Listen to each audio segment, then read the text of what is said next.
Hello friends, তোমাদের সবাইকে plant A to Z চ্যানেলে স্বাগত। আজ আমরা জানব মানি প্ল্যান্টের প্রোপাগেশন এবং গ্রোয়িং সম্পর্কে। তো চলো জেনে নেওয়া যাক। প্রথমেই আমি মানি প্ল্যান্টের এই রকম কতগুলি বড় দেখে ভাইন্স নিয়ে নেব।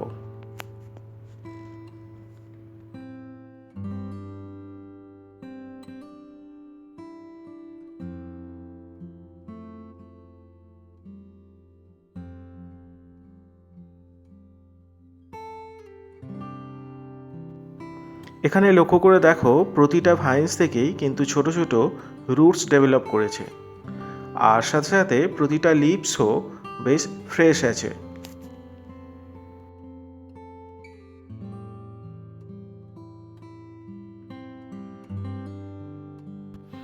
এবার আমি রুটস এবং একটি করে লিভস এর অংশ মানি প্ল্যান্টের ভাইন্স থেকে ছোট ছোট টুকরো করে কেটে নেব।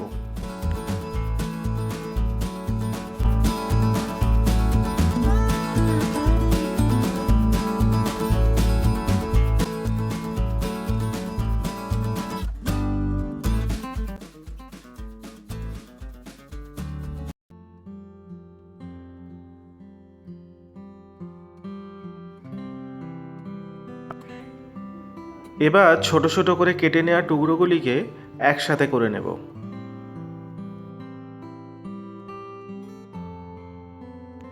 দেখো, লক্ষ্য করে ঠিক রুটসের অংশটুকু একদিকে এবং লিভসের অংশটুকু আর একদিকে ঠিক এইভাবে একসাথে করে নেব।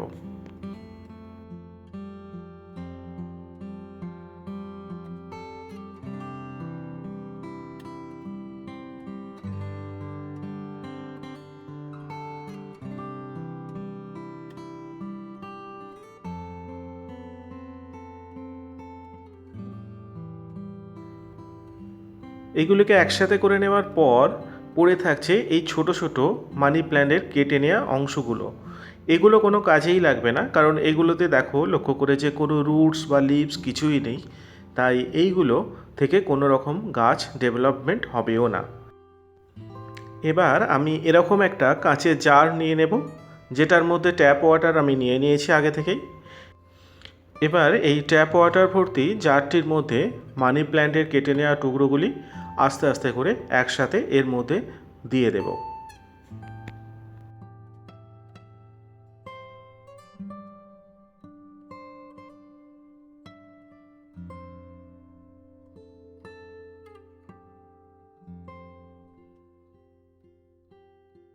যখন তোমরা ট্যাপ ওয়াটারের মধ্যে এইভাবে মানি প্ল্যান্টের কেটে নেওয়া টুকরোগুলি রাখবে, তখন লক্ষ্য রাখবে যে রুট অংশটুকু যেন জলের নিচে থাকে এবং লিভস অংশটুকু জলের উপরে থাকে।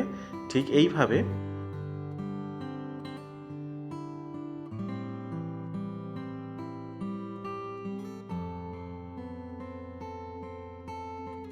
এখানে লক্ষ্য করে দেখো যে মানি প্ল্যান্টের কেটে নেওয়া টুকরোর রুট অংশটুকু কিন্তু ট্যাপ ওয়াটারের মধ্যে আছে। এবার এটাকে আমি 30 দিনের জন্য রেখে দেব ডেভেলপমেন্টের জন্য।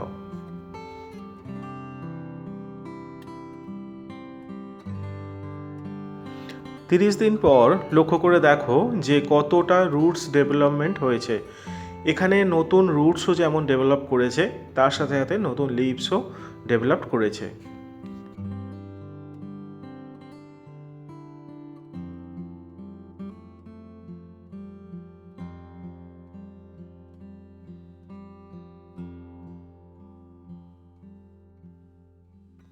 মানি প্ল্যান্টের কেটে নেওয়া টুকরোগুলি থেকে যে রুটস এবং লিভস ডেভেলপমেন্ট হয়েছে, তার মধ্যে থেকে যেগুলো সব থেকে ভালো ডেভেলপমেন্ট করেছে, আমি সেই রকম দেখে দেখে বেশ কিছু অংশ আমি বেছে নেব।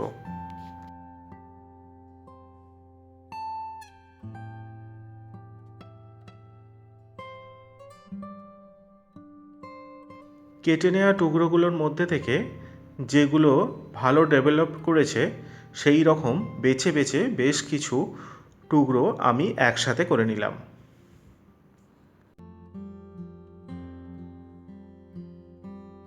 এবার আমি হোয়াইট কালারের একটা প্লাস্টিক পট নিয়ে নেব, আর তার সাথে সাথে কিছু ব্ল্যাক অ্যান্ড হোয়াইট পেবেলস নিয়ে নেব।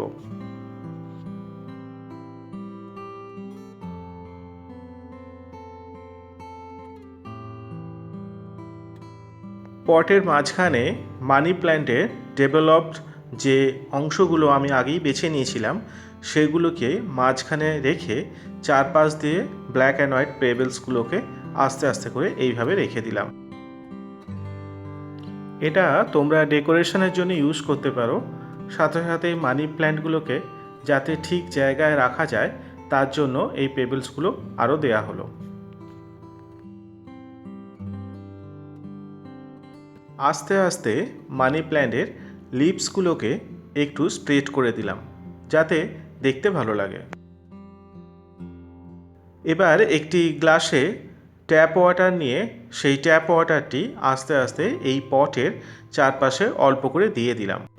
এতে যেমন মানি প্ল্যান্টটি ফ্রেশ থাকবে এবং সাথে সাথে ডেভেলপও করবে। তোমরাও এভাবে বাড়িতে ট্রাই করে দেখো কিন্তু, আর কেমন হলো আমাকে কমেন্টে জানিও অবশ্যই।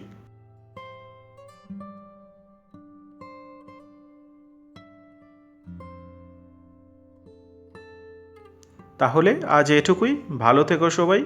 আর যদি ভালো লেগে থাকে ভিডিওটা, please like, share and subscribe my channel.